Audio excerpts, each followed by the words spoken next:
विघ्नहर्ता श्री गणेश, श्री गणेश, श्री गणेश। संवाद तभी संभव है जब दोनों पक्ष एक दूसरे को अपना मत प्रकट करने का पूर्ण अधिकार दें। किंतु जब हमारा विशुद्ध चक्र बाधित होता है तब हमें अपना मत श्रेष्ठ प्रतीत होता है और हम दूसरे के विचारों को सदा असत्य मानकर उन्हें नकार देते हैं। मैं महादेव से प्रश्न पर प्रश्न पूछता गया और उन्होंने निष्ठा और सत्यता से मेरे सभी प्रश्नों के उत्तर दिए, किंतु मैंने एक बार भी ये ज्ञात करने का प्रयास नहीं किया कि उनके मन में क्या है। किंतु ऐसा क्यों किया मैंने? स्वामी, आरती का समय हो गया है।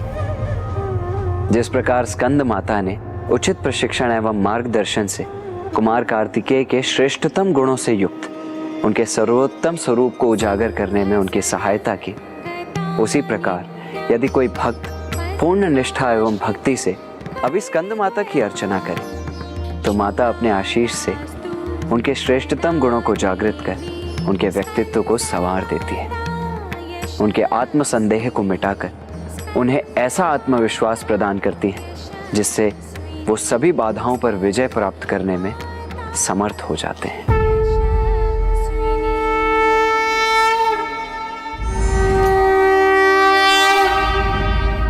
कल नवरात्रि का 6वां दिवस है। कल हम माता के छठे रूप माता कात्यायनी की कथा सुनेंगे और जानेंगे कि कैसे माँ ने जगत कल्याण हेतु अपने स्वामी महादेव का वियोग दुख सहा था।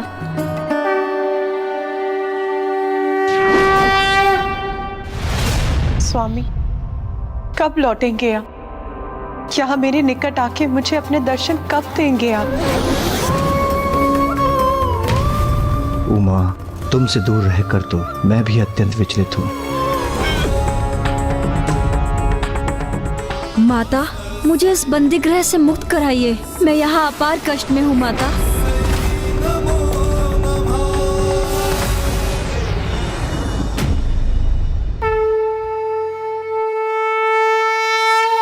माता, स्कंद माता की महाकथा में आपको अब तक ज्ञात हुआ कि किस प्रकार कुमार कार्तिकेय का जन्म हुआ और किस प्रकार माँ आदि शक्ति ने उन्हें प्रशिक्षित कर उन्हें सबल बनाया।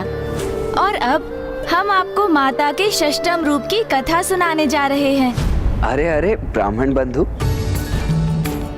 आप माता से संबंधित एक अत्यंत महत्वपूर्ण प्रसंग का उल्लेख किए बिना ही कथा को आगे बढ़ा रहे हैं। अभी स्कंद माता की कथा संपन्न कहाँ हुई? इन घटनाओं के उपरांत उनके जीवन में जो संकट उत्पन्न हुए उन्हें कैसे भूल गए आप? संकट? कैसा संकट? दक्षिण में धर्म की स्थापना का उत्तरदायित्व सौंपकर महादेव ने कुमार कार्तिकेय को वहां भेज दिया।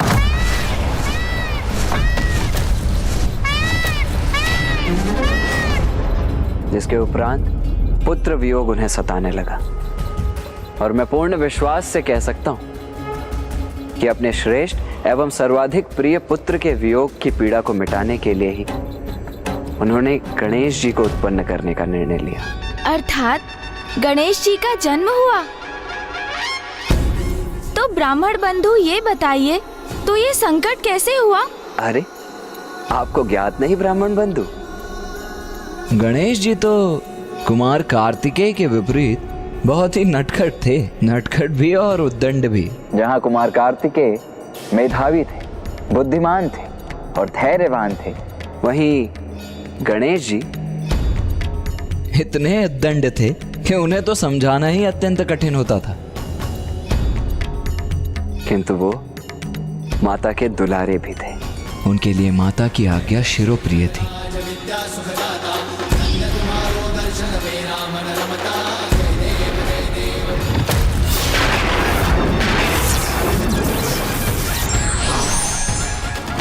है जाइए।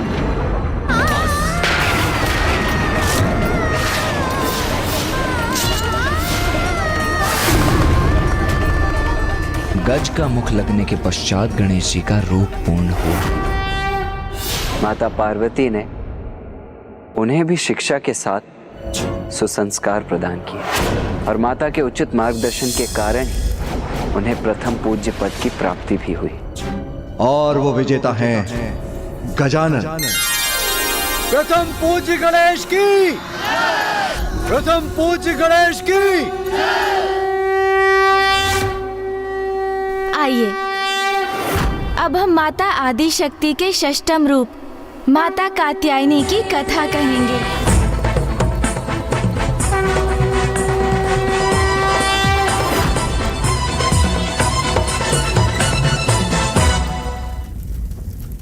माता पार्वती ने एक कुशल गृहिणी के समान कैलाश में महादेव की गृहस्थी को संजोया, किंतु वो अपनी आंतरिक शक्तियों के बल पर ही ऐसा करने में सफल हो सकी। किंतु स्त्री शक्ति उसके गृह की सीमाओं से नहीं बंधी होती है। समय आने पर अपने गृह और परिवार के साथ साथ महान त्याग कर, यहाँ तक कि अपने पति और संतानों से दूर रहने का कष्ट सहकर भी संसार के संकट और दुख हरने के लिए तत्पर रहती हैं। सत्य है ब्राह्मण देवता, स्त्री के त्याग और बलिदान की कोई सीमा नहीं है।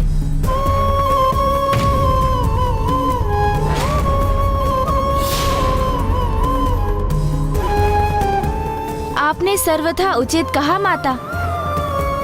त्याग की प्रतीक स्त्री के इस रूप के दर्शन करेंगे हम माता कात्यायनी की कथा में, क्योंकि इस रूप को धारण करने हेतु माता को अपने स्वामी महादेव एवं दोनों पुत्रों कुमार कार्तिकेय एवं गणेश जी से दूर होने पर विवश होना पड़ा था। ये उस समय की घटना है जब संसार पर एक महा अत्याचारी दैत्य का आतंक छाया था और वो दैत्य महिष रूप में भी परिवर्तित हो सकता था। इसीलिए उसका नाम था महिषासुर। महिषासुर ने कठोर तप कर ब्रह्मदेव से वरदान प्राप्त किया कि उसका वध मात्र और मात्र कोई स्त्री ही कर सके, क्योंकि वो स्त्रियों को दुर्बल और हीन मानता था और उसे विश्वास था कि ये वरदान पाकर वो अमर हो गया है और उसके अनुसार कोई भी स्त्री उसका वध करने में सक्षम नहीं होगी। वरदान प्राप्त करने के उपरांत महिषासुर की शक्ति में वृद्धि होने लगी। उसने देवताओं को पराजित किया, त्रिलोक पर अपनी विजय प्राप्त की और संसार में महिषासुर का आतंक छा गया। जहां एक ओर महिषासुर के आतंक से संपूर्ण सृष्टि में त्राहिमाम का स्वर गूंज उठा था, वहीं दूसरी ओर उसका वध करने हेतु माता ने ऋषि कात्यायन के घर उनकी पुत्री कात्यायनी के रूप में जन्म लिया। ये भी माता की ही लीला थी। माता कात्यायनी ऋषि कात्यायन की पुत्री थी, इसीलिए उन्हें इस रूप में देवी कात्यायनी के नाम से जाना गया। जबकि दूसरी ओर समस्त सृष्टि महिषासुर के आतंक से त्राहिमाम त्राहिमाम कर उठी थी। तब समस्त देवता माता कात्यायनी के समक्ष पहुँचे और उनसे महिषासुर का वध करने का अनुरोध किया। समस्त देवताओं को, हम त्रिदेवों को, समस्त जगत को आपकी आवश्यकता है। एकमात्र आप ही महिषासुर का वध कर सकती हो। महादेव के आवाहन पर सृष्टि के कल्याण हेतु माता ने कात्यायनी अवतार लिया। देवताओं ने अपनी समस्त शक्तियाँ एवं अस्त्र माता कात्यायनी को प्रदान किए और फिर माता कात्यायनी सिंह पर आरूढ़ होकर विंध्याचल पर्वत की ओर प्रस्थान कर गईं। विंध्याचल पर्वत? वहाँ क्यों गई माता? क्योंकि बड़े से बड़े पापी को सुधरने का एक अवसर प्रदान करती है माता। किंतु निरंकुश महिषासुर कहाँ संभलने वाला था, इसीलिए अब उसका अंत निकट ही था और माता भी उचित समय की ही प्रतीक्षा कर रही थी। सत्य ही है, विनाश काले विपरीत बुद्धि, क्योंकि जैसे ही महिषासुर को ज्ञात हुआ कि एक सुंदर साध्वी विंध्याचल पर्वत पर तपस्या में लीन है, तो उसने विवाह प्रस्ताव के साथ अपने संदेश वाहकों को माता के पास भेज दिया। जाओ विंध्याचल जाकर मेरा प्रस्ताव दो उस कात्यायनी को।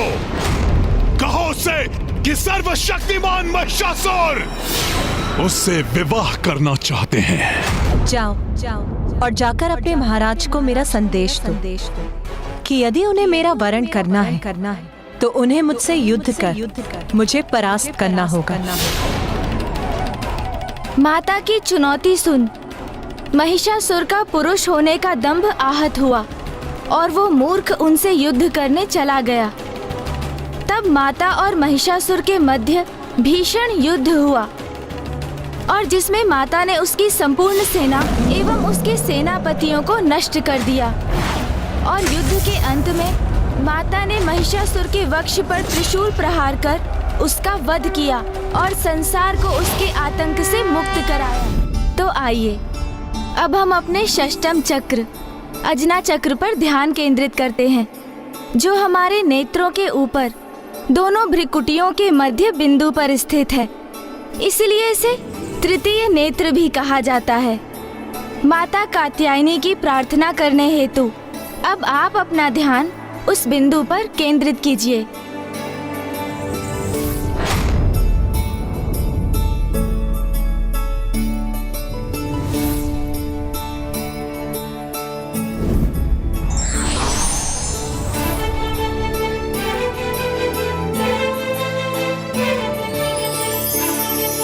अब मेरा स्वयं से साक्षात्कार हो रहा है।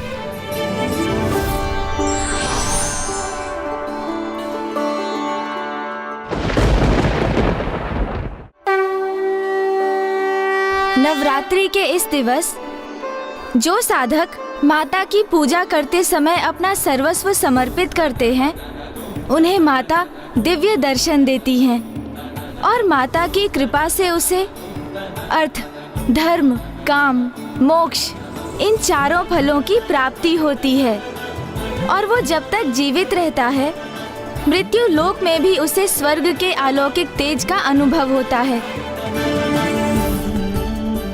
और पूर्ण भक्ति एवं निष्ठा भाव से जो भक्त माता की पूजा करते हैं, उनके जीवन से शोक, संताप, भय सदा सदा के लिए दूर हो जाते हैं और वो साथ ही जन्म जन्मांतर के पापों से मुक्ति प्राप्त करता है। अब हम माता कात्यायनी की आरती करेंगे। अग्निदेव संभालिए अपने आप को। अग्निदेव संभालिए, आइए संभालिए अपने आप को। ब्रह्मदेव, नारायण, हम सभी देवता दुर्बल हो गए। कृपा कुछ कीजिए प्रभु, कुछ कीजिए। ये तो बहुत दुख की बात है कि यहाँ आप देवताओं की ऐसी दुर्दशा हो रही है और वहाँ वेद माता भी अपार कष्ट में है।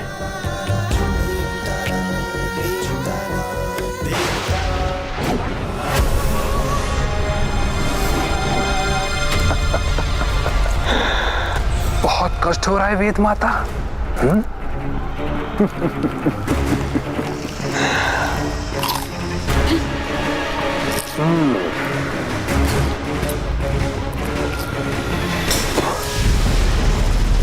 बहुत दुर्बल हो गई तुम वेद माता।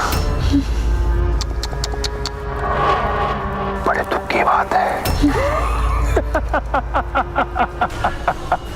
मुझे यहाँ से मुक्त करो दुर्गमासुर, मुझे यहाँ से प्रस्थान करने दो। वेद माता, तुम्हें मुक्त करूंगा तो संसार में ज्ञान का प्रसार होना पुनः आरंभ हो जाएगा। मनुष्य सदाचारी हो जाएंगे, ईश्वर की पूजा जग आदि में लीन हो जाएंगे। इसलिए तुम्हारे यहां बंदी रहने से तुम्हारा ज्ञान संसार से लुप्त रहेगा, अज्ञानता छाए रहेगी और मूर्ख अज्ञानियों को मैं किसी भी दिशा में भटकाकर अपना सेवक बना लूंगा।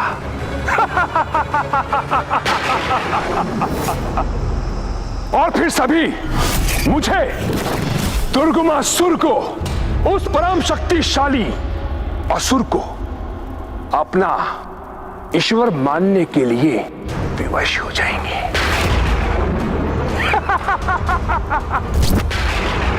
वेद माता, मैं हूं दुर्गमासुर, जिसने ब्रह्मलोक से वेद माता का हरण कर संसार से वेदों का अस्तित्व ही मिटा दिया। इसलिए मैं तुम्हें कदापि मुक्त नहीं होने दूंगा। वेद माता। माता, माता आदिशक्ति, मेरी सहायता कीजिए माता।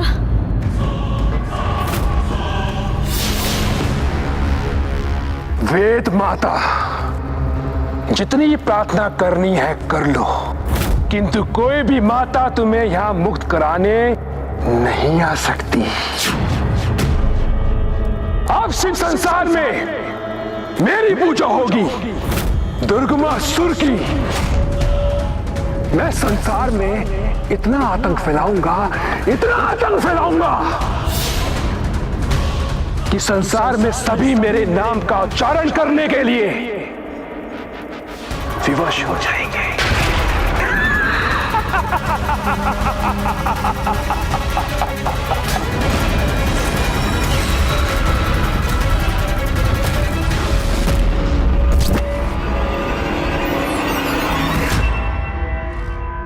हमारे पास अब समय बहुत ही अल्प है महाराज, इसलिए माता की संपूर्ण कथा का समापन करना होगा हमें, क्योंकि मुझे आभास हो रहा है कि इस समय दुर्गमासुर के कारण संसार में पापाचार बढ़ता ही जा रहा है। यदि शीघ्र ही माता पिता का मिलन ना हो पाया तो उनकी अनुपस्थिति में दुर्गमासुर संसार का अहित पर अहित करता चला जाएगा। इसलिए दुर्गमासुर का वध करने के लिए माता पिता का मिलन होना अति आवश्यक है। अहंकार व्यक्ति को अंधा बना देता है, तो वो संतों की शक्ति को भी नहीं पहचान पाता और भूल कर बैठता है। For more updates, subscribe to our channel, click the show links and enjoy watching the videos.